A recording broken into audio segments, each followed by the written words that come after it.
Okay, so I have these two theorems written out, and they're super lengthy, okay? So we're going to start with the hinge theorem, and it's side angle side inequality, all right? And side angle side should sound familiar to us. And here's the definition of it. Here's the theorem, all right? It says that if two sides of one triangle are congruent to two sides of another triangle. Big idea here, guys, all right? So I'm going to underline, all right, or highlight that first part.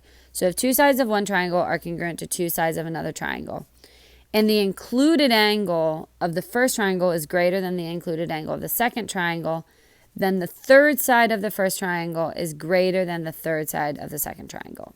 Okay? So I think the best way to explain this is through an example. All right?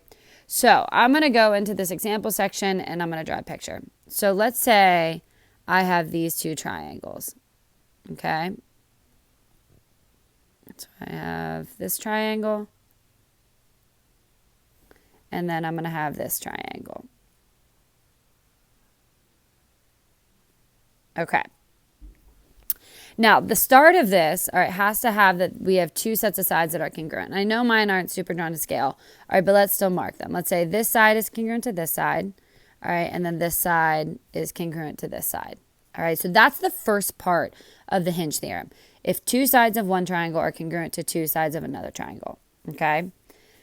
So let's now assign some angle measures. And so let's say that this right here is about 62 degrees. And let's say that this one is 100 degrees. Okay? Now, what I want to do is I actually want to, in order for us to draw a conclusion for this, I want us to label our triangles. So I'm going to label my first one as A, B, C, and then D, E, F, because I have to make a conclusion about the third sides. Okay? Okay, so if we look at this theorem again, all right, it says if two sides of one triangle are congruent to two sides of another triangle, and the included angle of the first is greater than the included angle of the second, okay? So in this case, I have that this angle right here is bigger than this angle B, okay? So what we're going to now state is that the third side of the first triangle has to be greater than the third side of the second triangle, all right? So my conclusion here then is that this third side of DF has to be greater than this third side of AC. All right, that the third side of DF has to be greater than the third side of AC because DF is opposite of the bigger angle. Okay? Now, we're going to do the converse now, all right? So the converse is once again starting, though, if two sides of one triangle are congruent to two sides of another triangle. All right, so that has to be true again. But this time, we're given that the third side of the first triangle is greater than the third side of the second triangle. All right, so that's all part of our given. And we now need to conclude that the included angle of the first triangle is larger than the included angle of the second triangle. Okay, so once again, I think that this is going to make more sense if we draw a picture of it. So let's start again with two triangles.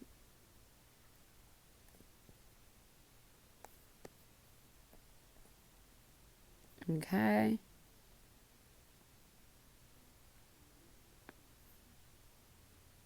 All right. And let's call these, let's start with G, H, I. And let's do J, K, and L. Okay. Now, we still have to have this first part of the theorem that says that you have two sets of sides that are congruent. Okay. And we don't know what their measures are. All right, but we know that we have two sets of sides that are congruent. Okay. Now, let's take a look at GI. Let's assign that a length of 10. And then let's assign JL a length of 15. So what this one is saying is we're now making a conclusion about the included angles. All right, remember the included angles are the angles that are stuck in between those two sets of sides that are congruent, right? So what I want you to look at is how this angle H is across from the 10 and this angle K is across from the 15, all right? Using this converse, the side inequality, because K is across from the 15 and H is across from the 10, I know that angle K has to be greater than angle H. So let's apply that now, okay? So let's go to these examples, and all we're doing is we're stating the relationship between the given segments, okay, or the angles. And so when it says state the relationship, I'm talking about are they greater than, less than, or equal to, okay? So let's take a look at our two figures. And the first thing you need to find is, do you have two sets of congruent sides? And I do. So I have this 15 is congruent to this 15. I have this 12 is congruent to this 12, all right?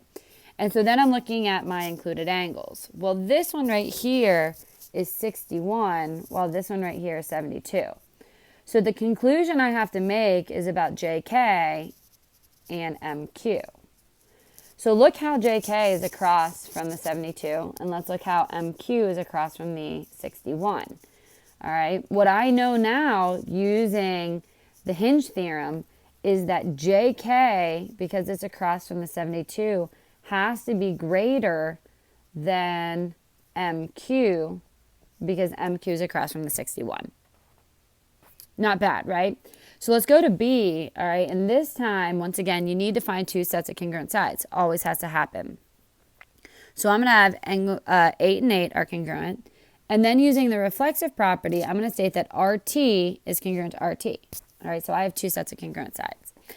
Now, what this question is asking us to do is to look at this angle SRT, which is this angle right here, all right? And then to look at angle VRT, which is this angle right here, okay? So let's take a look at SRT. SRT is across from that third side, which has a length of 6. All right, VRT is across from that third side, which has a length of 11. So using the converse this time, I know that angle VRT is greater, all right, than angle SRT because of the third side it's opposite of.